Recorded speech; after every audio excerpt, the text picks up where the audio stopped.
Okay, confession time. Just last week, right? I was trying to log into this old retail site account. You know the one you only use it for gifts, maybe once a year. Anyway, I was sure I knew the password. Tried it. Right, Wrong. so Tried another version. Still wrong, and bam. Maybe the fourth try. Big red letters. Account temporarily locked. Sound familiar? oh, absolutely. And right then, you feel that spike of frustration, don't you? You probably want to fire off an angry email, but hold on, take a breath, because that exact moment of inconvenience, that's actually a security doing its job. Yeah. Like pure defense right there. Right. That feeling where your own system locks you out. That's exactly what we're diving into today. We're exploring this, well, counterintuitive idea of account lockouts. We're using this really insightful Substack that breaks down AC-7. AC-7, yeah, the official term for unsuccessful logon attempts. Exactly. And our mission here is to understand why this thing that feels so annoying is actually a key defense, how it stops these huge automated attacks we hear about. And just to set the table, AC-7 isn't just some random setting. It's often part of a formal standard, like NIST might dictate. It lays down the rules. How many failed attempts? What's the penalty? That lockout time. It's the switch that flips from user convenience to actual threat blocking. Okay, let's unpack that a bit, because if the system's locking me out and I'm, the legitimate user who just forgot Yeah. who's the real target, it feels pretty aggressive. Well, the target isn't really you personally. It's the machine. It's the automation. Think about the context the Substack lays out. Attackers aren't usually picking on you specifically. They get these enormous lists. Right, lists of email addresses, passwords maybe, from those giant data breaches. Exactly. We're talking about things like, LinkedIn back in 2021, or even older ones like Dropbox from 2012. These dumps feed a whole underground market. The credential dump economy, yeah. Stolen info being bought and sold. Precisely. And the way they use these lists, the key term is credential stuffing.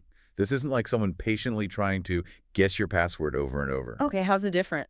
Credential stuffing is taking known email and password pairs that worked on, say, Site A, and just automatically trying them everywhere else. Site B, Site C, your bank, Netflix, you name it. So it's not a person typing, it's a program, a script, just blasting away. Correct. The attacker's computer doesn't sleep. It runs through these massive lists. Common passwords, maybe your username plus 123, stuff leaked from other breaches. And it does this at incredible speed against thousands, maybe millions of accounts at once. It's a numbers game. They bank on people reusing passwords. And I guess without something like AC-7, without any limit on attempts, the success rate must be pretty scary. It would be, yeah. Without that control, an attacker's program could try thousands of passwords per minute against your account. If you reused a weak password somewhere, they'd find it almost instantly. Speed and volume, those are their main tools here. Okay, this is where the Substack's analysis gets really interesting for me. AC-7 puts friction in the system. But how does a, say, 30-minute timeout, which feels annoying but not that long to a human, actually stop a super fast computer? It completely changes the math of the attack. It's dramatic. Think about a common setup described in the Substack. Maybe 5 wrong password attempts, and boom, your account locks for 30 minutes. That rule is specifically designed to break that automated approach. Okay, walk us through that comparison they make. How does that 5-try limit just totally change things? Right, the analysis gives this really stark comparison. Trying, let's say, 1,000 common passwords against one account. Normally, an automated script might do that in, minutes? Maybe less? It's almost instant feedback, yes or no. Okay. But once AC-7 kicks in, with that 30-minute penalty every 5 misses, suddenly trying those same 1,000 passwords takes, wait for it, 100 hours. Whoa, 100 hours. Yeah. That's gone from a few minutes to nearly 5 days for one account. Exactly. That's the economic shift the Substack really hammers home. Yeah. Attackers might seem like they have endless time, but they have limited patience and limited resources for any single target. That 100-hour commitment, it ties up their system, their IP address maybe, it uses their server time. The cost for each potentially successful login just skyrockets. But hang on, what if they're clever? Like using big botnets, loads of different IP addresses, can't they just switch IPs when one gets locked out and keep hammering away? Does 30 minutes really stop a determined attacker? That's a fair question. It gets to the core deterrence, right? And the analysis suggests that for these large-scale stuffing attacks, the goal is volume, easy wins. So yeah, a really targeted attacker, someone after you specifically, might try rotating IPs. But for the typical automated script hitting thousands of accounts, that 30-minute delay adds enough cost, enough complexity in managing all those locked accounts that your account just isn't worth the hassle anymore. Okay. So it's not like an impenetrable shield, maybe. But it makes my account way less attractive than, say, Joe Schmo's account on a site that doesn't have lockouts. My annoyance is basically their reason to give up and move on. You got it. When the time cost shoots up like that, the Substack says, quote, most attackers move on to accounts without lockouts. The system makes sure you're not the easy target.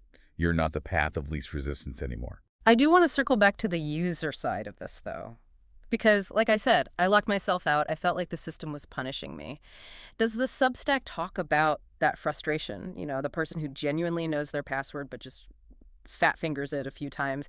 Is there any talk about making AC-7, I don't know, less painful for legit users? Yeah, it's kind of an implicit trade-off, isn't it? Right. Security often is. The lockout is a blunt tool because the automation is also pretty blunt. If the system was too forgiving, maybe 10 tries before a quick 5-minute lock, that probably wouldn't stop the computers trying thousands of combinations. Right, it wouldn't create enough friction. Exactly. So the current standard, yeah, it's frustrating for us sometimes, but it maintains that necessary friction to beat the bots. The system is basically designed to prioritize stopping the big threat over slightly inconveniencing a user making a mistake. Okay, that makes sense from a security perspective. So AC-7 is automatic. It's set up by the platform. We don't usually configure it. But the Substack is really clear. There's still something we need to do.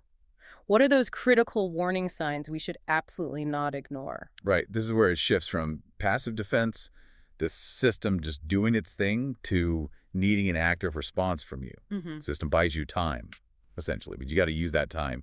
When an attacker triggers AC-7, the system is designed to tell you, the real owner. And what does that message look like? How do we know it's happening? The Substack points to 2 really clear signals, alarm bells, basically. And these are things people often just dismiss as spam or system noise. Warning number 1, you get an email that says something like your account has been locked due to multiple failed login attempts.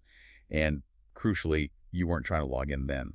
Wow, okay, that's not subtle. That's a direct sign someone else is banging on your door, and AC-7 just stopped them, temporarily. Temporarily is the key word, yes. Warning number 2 is similar. Maybe a notification on your phone or another email. It says something like, failed login attempt from an unknown device or location. The authors stress these aren't just junk mail, they are direct warnings. Someone is actively trying to get into your account right now. I think I know why people ignore them, though. It's alert fatigue, right? We get so many notifications, emails, pop-ups. It's easy to just tune them out. That's exactly the danger. That fatigue is the vulnerability the system tries to cut through. You have to treat these specific alerts, the lockout ones, the failed login ones, with real urgency. Remember, that lockout might only be 30 minutes, maybe an hour, whatever the site set up. The second that timer expires, that attacker script could be right back at it, trying the next batch of passwords. So boiling it down, what's the one thing you absolutely must do right away if you get one of those alerts? Change your password. Immediately. No hesitation. The lockout bought you a window that 30 minutes or whatever where the attacker was forced to pause. Use that window. By changing your password, especially to something strong and unique, you invalidate whatever old credential they were trying. You neutralize that specific threat. It's kind of powerful thinking that my own annoyance, locking myself out, is actually proof the system is working perfectly. It's stopping that relentless bot that scraped my details from some old breach somewhere. It really is. It's a surprisingly simple, yet really effective defense against these huge industrial-scale attacks. The system works quietly in the background until it needs your help. Okay, so we've done a deep dive into the Substack on AC-7. The big takeaway seems clear. Account lockouts, yeah, they're annoying sometimes, but they're fighting this invisible war for us. That temporary frustration is proof it's working. And the crucial next step is yours. Pay attention when the system sends you that warning signal. If you get a lockout alert and do nothing, the attackers might just wait it out and try again. Yeah, and that brings us to maybe a final thought to leave you with, something based on the Substack's conclusion. Think about it. If a properly secured system using controls like AC-7 is loud enough to send you an urgent warning when someone's trying to get in, what does that say about all the other accounts you use? Maybe smaller sites, old forums, niche platforms? The ones that never send you those warnings. Good point. Are they just letting those automated attacks run wild until one finally works? That's definitely something to mull over as you think about your overall digital safety. Absolutely. Well, thank you for joining us for this deep dive into the protective power of the humble account lockout. We hope next time you get that account lock message, you feel maybe a little less frustrated and actually a bit more secure. We'll catch you in the next deep dive.